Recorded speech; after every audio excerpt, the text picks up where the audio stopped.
আমরা অন্তর্বর্তীকালীন সরকারকে বারবার বলেছি, সরকারের ভিতরে ফ্যাসিবাদের দোসর লুকিয়ে আছে। আপনারা লক্ষ্য করে দেখবেন সরকারের ভিতরে এখন সেখানে ভিতরে খালি না বাইরেও ফ্যাসিবাদের দোসরেরা এখন আবার আরেক দিকে যে ভারী পাল্লা ভারী করার চেষ্টা করতেছে। আমি কি বুঝাতে চাইছি বুঝছেন তো আপনারা? এবং এই অন্তর্বর্তীকালীন সরকারকে বেকায়দায় ফেলানোর জন্য তারা ষড়যন্ত্র করতেছে।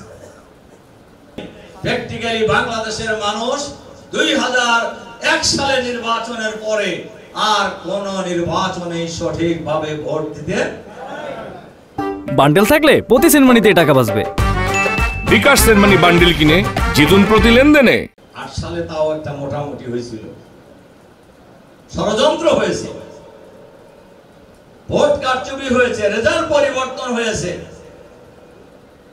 কিন্তু 14 সাল 18 সাল আর 22 সাল এই নির্বাচনে ভোটাররা ভোট কেন্দ্রে যাইতে পারে নাই, অর্থাৎ ভোট হয় নাই।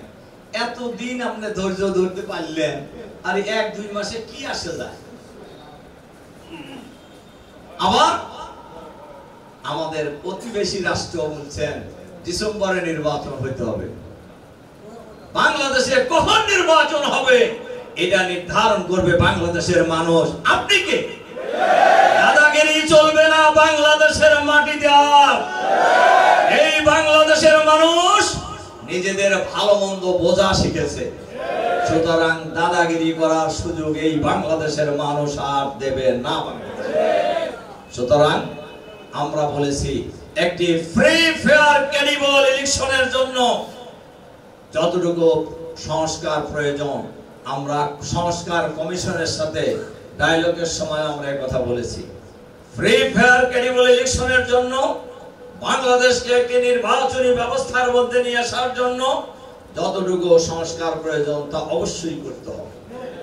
যেন তেন প্রকারের নির্বাচন করে কোন দলকে ক্ষমতায় আনার কোন ষড়যন্ত্র বাংলাদেশের মানুষ আর কোনদিন মেনে নেবে না, ইনশাআল্লাহ।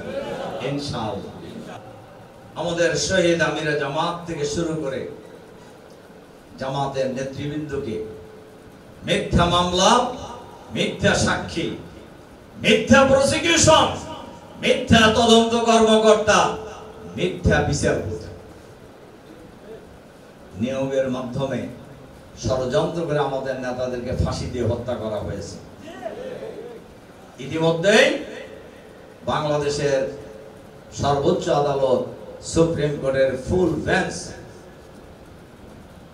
আগের সকল বিচারকে অবৈধ ঘোষণা করেছেন, ন্যায় ভ্রষ্ট রায় বলে ঘোষণা করেছেন। আর ইংল্যান্ডের সর্বোচ্চ আদালত এটাকে বিচারিক গণহত্যা বলে অবহিত করেছে। এই যে বিচার প্রক্রিয়ার সাথে যারা জড়িত ছিলেন, যারা নিজামী সাহেবদেরকে হত্যা করেছেন, এদেরকে বিচারের আওতায় আনতে হবে। বিচারপতি, প্রসিকিউশন, তদন্ত কর্মকর্তা, মিথ্যা সাক্ষী সবার বিরুদ্ধে আইনানুগ ব্যবস্থা গ্রহণ করতে হবে। কারণ এরা খুনি, এরা খুনি, এরা কোনো ছোটখাটো খুনি না। যারা নিজামী সাহেবের মতো লোককে খুন করতে পারে তাদেরকে ছোট খুনি বলা যাবে না, এরা অনেক বড় খুনি, এদেরকে বিচার করতে হবে।